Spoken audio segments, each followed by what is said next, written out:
Welcome everybody back to the Crimson 15 podcast. I am your host, Crimson Sin. I'm Ep15 PCA. And Native 454. So to start off the episodes, we're going to respond to comments that were on videos from last week.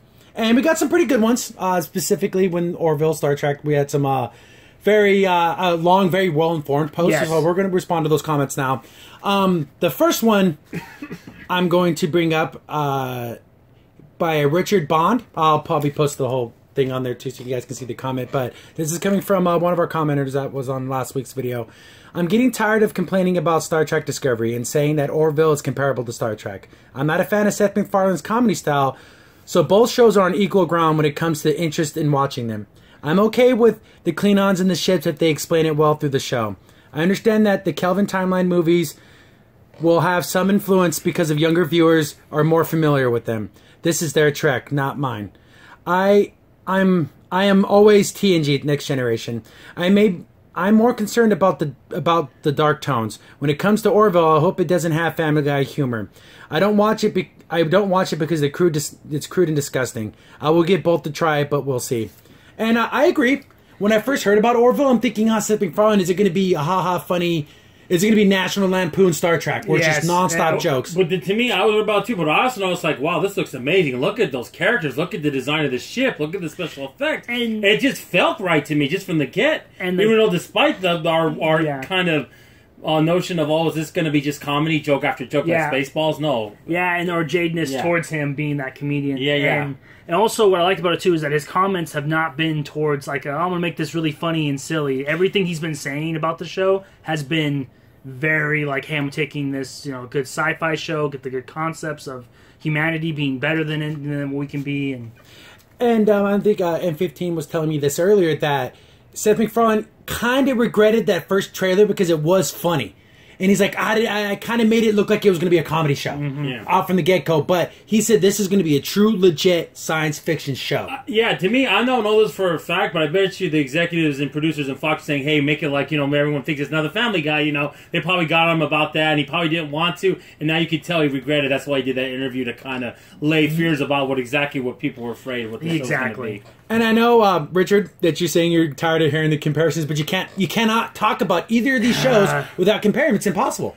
You have producers that produced Star Trek for many and many decades on Orville. So it's so hard to separate the two. You can't. You got to talk about them both. You just have to. And they were smart by having them come out roughly the same time, or made in the same time, so now you have to. It's, like I said, unnaturally not to be like, talk about Orville, not talk about Star Trek. I know it sounds like we're crapping all over Discovery all the time, but we always say, we're going to watch it. Oh, yeah. Because I feel like, I'm not saying that I'm obligated to watch it because it's Star Trek, but I will give it a chance. Maybe those trailers are just a bad representation of what the show truly is. I'm hoping. Yes. And like you said, they better damn well explain these Klingons. But I don't know if I said this on the podcast, but I'll say this: if the Discovery trailer was Orville and Orville was Star Trek, I wouldn't even watch Orville. I wouldn't give it a shot. I'm sorry, I wouldn't. Yeah. Just because there's no lineage behind it. There's no history. So I don't think you have to worry about that because again, I don't watch Family Guy. I watched the first probably 4 seasons. American Dad a little bit. Way better. American Dad's a way better show. But Family Guy, it is crude. It is disgusting humor. And I understand why, if Orville was like that, why you would skip it. But I got a good feeling that it's not going to be that way. No, I have a good feeling too, especially like the way he's been backing it up, making going back, making comments saying, hey, this is not a comedy show first, it's going to be sci-fi. Yeah, and I think also too, Richard, you have to realize when I look at it, we're not saying Star Trek as a whole, because of course, it comes post Star Trek. I put that in my holy trinity or quadruple of things: Star Wars, Star Trek, Marvel, DC. But, so there's nothing that could touch that. But we're talking this current show they're doing now. Yeah, we're talking about. We're only talking this, and because if you decided like Deep Space Nine versus, it's not even close. But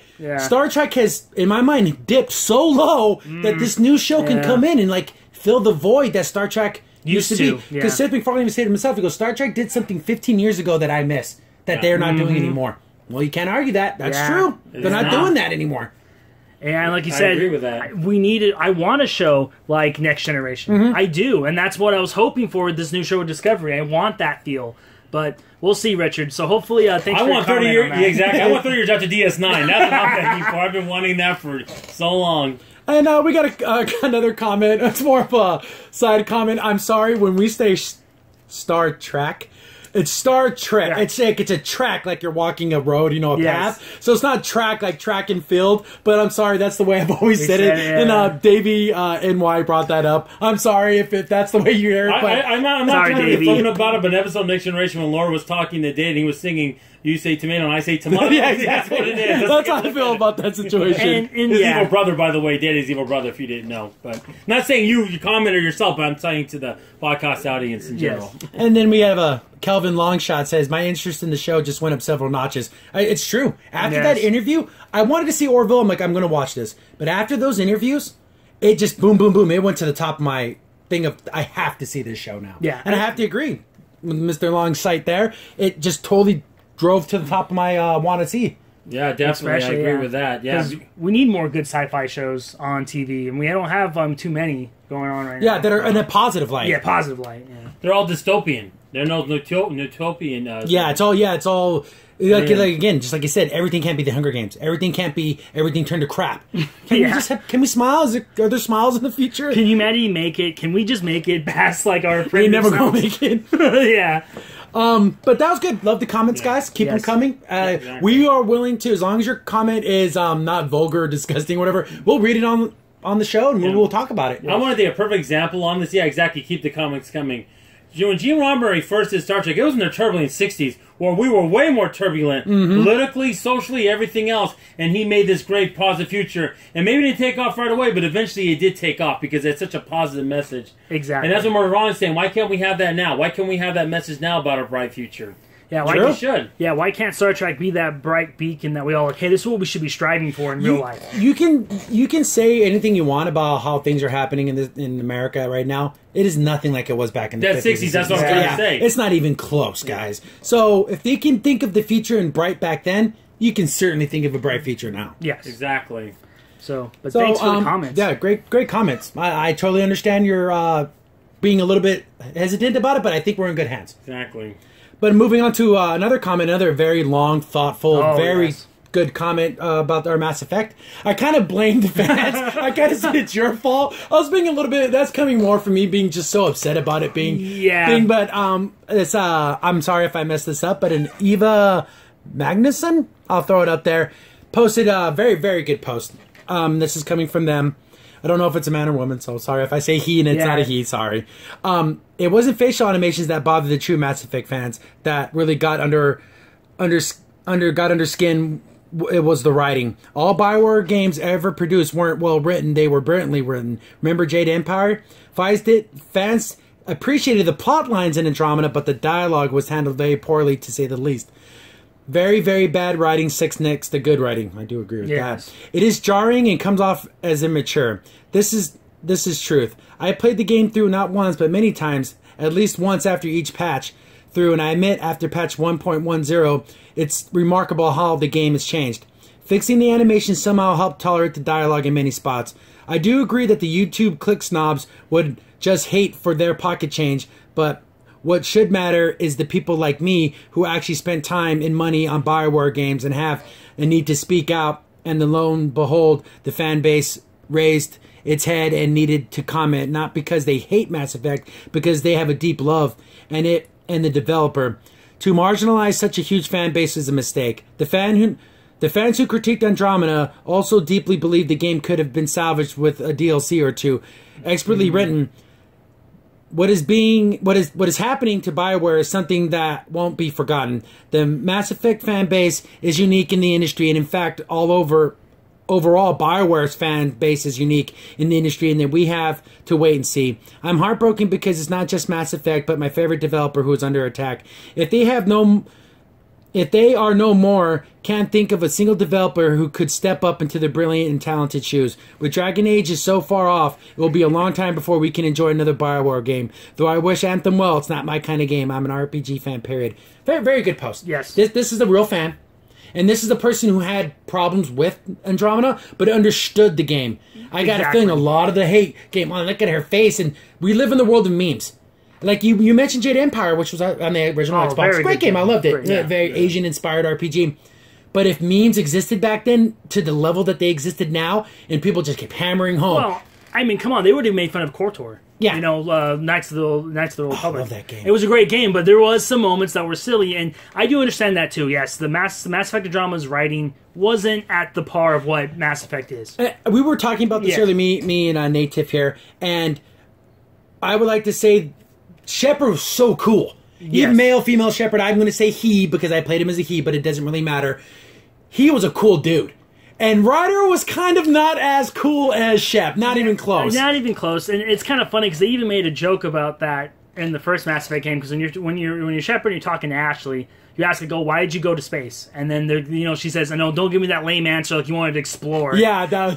And so it's kind of funny how in the Mass Effect Andromeda, that's what you are. It's your main explorer. You're an explorer. So it's like, yeah, that's the two tones of the two characters. Like one was a military bad A person. And then now you got this guy who wants to explore, and not necessarily not a bad A per se, but he's more of an explorer. He's more snarky. Yeah. But like you said, the real fans, even though they disliked it, said, you know what, I want a couple DLCs and fix it, kind of like Mass Effect 3. But the impact of YouTube and the impact of people just crapping all over the game made EA say, you know, we're pulling the plug. And that's unfortunate. The thing is, though, everything is so scrutinized now. It's so analyzed and so such his favorite. And people want to bring things down. They want to find, like, you think it's so perfect, I'll find that flaw. And if their favorite YouTuber, I know I've said this before, doesn't like it, we got to jump on this, you know, that's part of it, too. And you talked about the writing. Yes. That is, when I think it comes down to taste. I know there's things that are universal, but this isn't the Twilight Saga. Yeah. Where everyone can say, you know what, that's pretty terrible. Elam's mission, I remember looking online before I played it. Oh, his loyalty mission is so bad. When you get to it, you're going to cringe so much. And I thought, oh, this is going to be horrible. I got to the mission. I freaking loved it. I'm sorry. Am I a horrible person? I thought it was funny. He was funny. The music cues would cut in and cut out. It was I thought it was great. I thought the writing was good in that part. But everyone else hated it. I guess I'm the minority. Or the comedic timing of like, kept the door open and all the guys are down with the cannon. Okay, shut the door. And the boss kept cutting in. He kept turning off his message every time he tried to talk to you. I thought, this is so immature. I thought it was funny. I thought it was matched funny. Elam's character. Yes. Everyone's loyalty mission matched their character. Yeah. And also, and you are right, Eve, too, with the DLC, we probably could have brought this game around. Like you said, we're talking about how you find the Quarian's arc.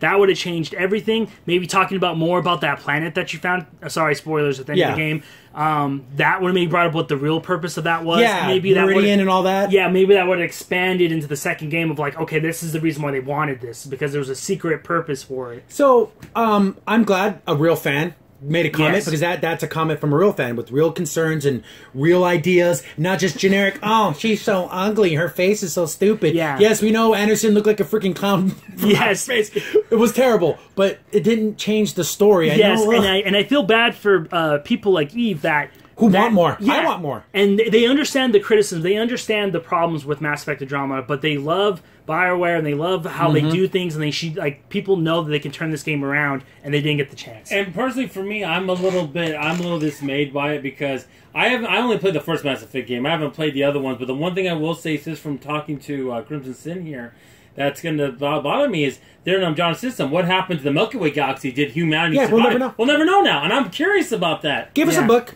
EA. I'll read it. I'll read the book. Just give us that. By the way, the Mass Effect books are great. Yeah, so I'm pretty sure Evie probably read them, but if you have a chance, read them. They're great.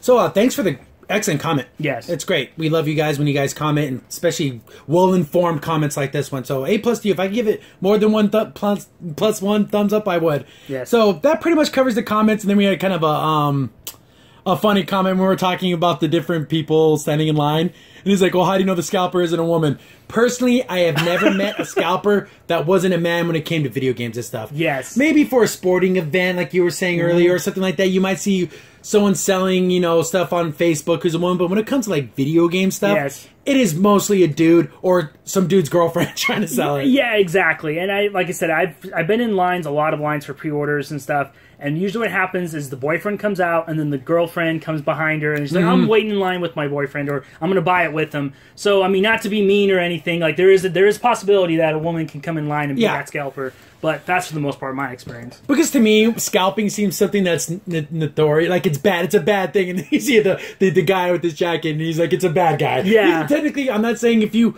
buy things to make a profit, you're not a bad person, but you know what? I just don't like scalpers. You know what's funny about gougers? Gougers. Those are the people that are like, because if you sell it for an extra like $10 or something, okay, fine. But it's the guys that want to sell it for the extra hundreds and hundreds. Yeah, the extra 200. I mean, many a times, me and Crimson go to Phoenix Comic Con. They'll be like, "Hey man, you want some tickets?" Yeah, as we're walking up to the convention, this guy, "Oh man, I got to do 2-day passes." Come on, man. It's always some older guy who probably knows nothing about Comic Con except for it costs money. That's what he knows. Yeah, he knows a lot of people go to it. Yeah. So that's what they're going to be at. Yeah. So that covers all the comments from last week. Great comments, guys. Thank you so very much. Keep sending them. Keep sending the comments. We'll ask questions during the things we bring up this week. But that covers everything from last week. We're going to be moving on to stuff we're going to be talking about this week. Hi guys, Crimson Sin here. You just watched a clip from our weekly podcast show. Be sure to check out the full podcast available here on this channel. Also, if you like the content and you want to see more of it, be sure to hit the like button and also go ahead and subscribe. Thanks for watching. Stay tuned for more.